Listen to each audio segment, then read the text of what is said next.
Hi there, Jack here from GOK. I'm going to be showing you some of the different models of headphones available out there today and their various uses. There are many different situations you're going to find yourself in where you're going to need a pair of headphones. These days it tends to be DJing, practicing, recording and live sound as well. And each pair of headphones out there generally has a very specific purpose. As far as DJing headphones are concerned, people tend to be pretty divided as to what is definitively the best pair of DJing headphones. Really, there are two things that people look for in a decent pair of DJing headphones. Something that's not going to be too fatiguing as you're wearing them for extended periods of time, and something which is going to represent the quality of your mix well enough that you can hear what's going on as you're mixing. So in terms of smaller headphones, people tend to look at stuff like the Sennheiser HD25s. These are great headphones just because they're such small cups. You almost forget you're wearing them after a while, and they still sound really, really good for the size they are. Now, obviously with smaller headphones comes a smaller headphone driver, and the smaller the driver, generally speaking, the lower your bass response is going to be. So you'll still have a really good high end, but you're obviously sacrificing a little bit of low end going for a smaller driver. A lot of DJs actually prefer wearing a slightly bigger cup over the ear, so something that sits around the ear instead of on the ear. Something like Pioneer's HDJs are fantastic for that reason, is that they sit just over the ear.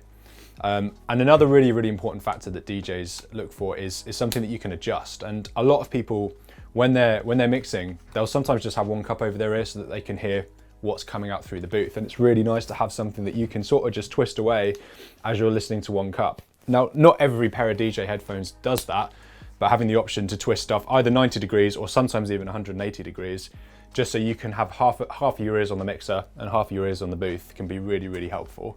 Another time it's really important to consider which headphones you're using is during band practices, recording sessions in studios. Ideally, you're going to be looking for something that's very, very comfortable and sounds great as well. And a good pair of headphones are going to represent what you're playing as accurately as possible. And the more money you spend on a pair of headphones, generally, the better the drivers are going to be, therefore the more accurate its mix is going to sound.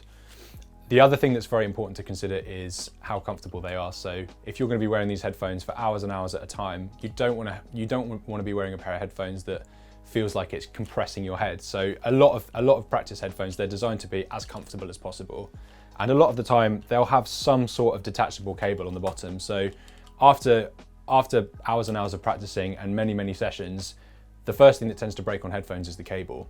So any semi-decent pair of headphones, for the most part, will have either a cable that's easy to be repaired, or it can just be swapped out. Headphones like the Shure SRH 440 have become something of a studio standard just because they're incredibly durable headphones and still sound really, really good. More often than not, headphones like this or the Audio-Technica M range, so the M40s, the M50s, they'll come with a detachable cable as well, and usually give you a choice between a straight cable and some sort of coiled cable. So if you're practicing in a studio, you found that there's quite a few people in the room, you're liable to trip over on the cables. Sometimes it's nicer to have something that you can just swap the cable out on instead of having to get an entirely new pair of headphones. A lot of professional headphones tend to cross over from the recording realm into the mixing realm as well, and there are really two main things to look for in headphones when you're looking to mix, and that's whether they're open or closed back. Where closed back headphones differ from open back headphones is that instead of being ported on the outside, they are really just firing straight into your ears, and there's no real opportunity or space for them to bleed from the outside of the headphones. That's really, really good when you're recording vocals, because if you're singing to a backing track, there's no chance of that backing track coming back out the headphones and being picked up by the mic. What it doesn't give you is a decent sense of space. So a lot of mixers and masters tend to use something like an open back pair of headphones just because these replicate listening through a pair of studio monitors a little better. They're not spot on and they won't give you the same sense of space, but they're going to sound a little more believable than something like a closed back pair of headphones, which are really just tight around your ear. So something like the Beyerdynamic DT990s, really, really good for mixing on. I wouldn't use these for recording vocals or doing voiceover work though, just because anything that's playing through these headphones is also going to be coming out of the size of these as well as going into your ears. And for a lot of people who are just looking to practice guitar or keyboard, you don't need to spend hundreds and hundreds on a really decent pair of studio headphones. A lot of people just want something that feels comfortable to wear and you can get the sound from your instrument to your ears as easily as possible. And headphones like the Roland RH5s are fantastic for that reason. They're not a ridiculous amount of money for the sound that they are and the way that they feel, and they're very, very comfortable to wear.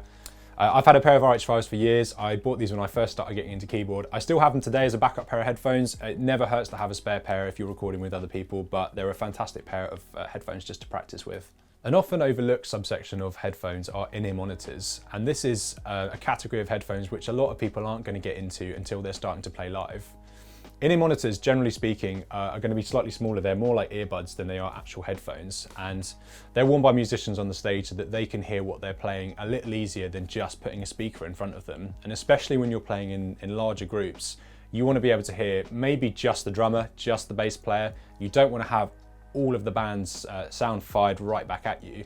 And the great thing about in-ear monitors is that you can ask your sound engineer to tailor the mix to what you want to hear. So if you're a vocalist and you just want to hear the drum kit so that you know that you're singing in time, you can just send some of the drum mix to your in-ear monitors. And a lot of the time they'll come as a wireless set, so you just wear a belt pack with the monitors going straight into your ear, and the sound engineer does the rest. And again, you can go for a really cheap pair of in-ear monitors. What you tend to get as you go up in price with these is durability and also the sound signature again. So Shure do a great range of SEs, so the 112s and the 215s.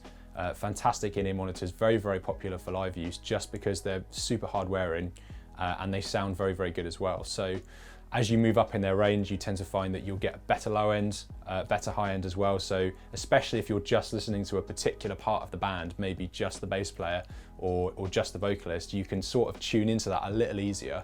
When you start getting onto the higher end of headphones, you start to move on to brands like Focal, some of the higher end Shure products, Beyerdynamic as well. You find that a lot of the time, despite being very, very comfortable, a lot of the attention is paid on to the actual driver, which is the part of the headphones which is actually producing the sound. Now, for anyone that's working in studios, mixing, mastering, critical listening is a very, very important part of the job, and you want a pair of headphones that is going to represent the sound on your setup as accurately as possible. So what you get with a lot of closed and open back pairs of headphones that are intended to be used for mixing is a very, very accurate response across the board. These tend to differ quite a bit from just a standard pair of hi-fi headphones, because when you look at a graph of their frequency response, they tend to be quite flat, and a lot of people, they'll call these headphones boring, and actually that's something of a compliment for studio headphones, because the flatter the response, the more accurate what you're hearing is going to be. So if you can make your mix sound good on a pair of headphones that's very, very flat, that's going to translate really well to a car stereo, to a pair of Apple earbuds, to speakers in a shop. You want something that's going to be as versatile as possible. So any studio headphones that are intended to be used for mixing are going to be incredibly flat for that reason. Thanks again for watching, guys. I hope you found this information helpful in some way. If you did, please drop us a like, leave a comment and subscribe as well, and we'll see you next time.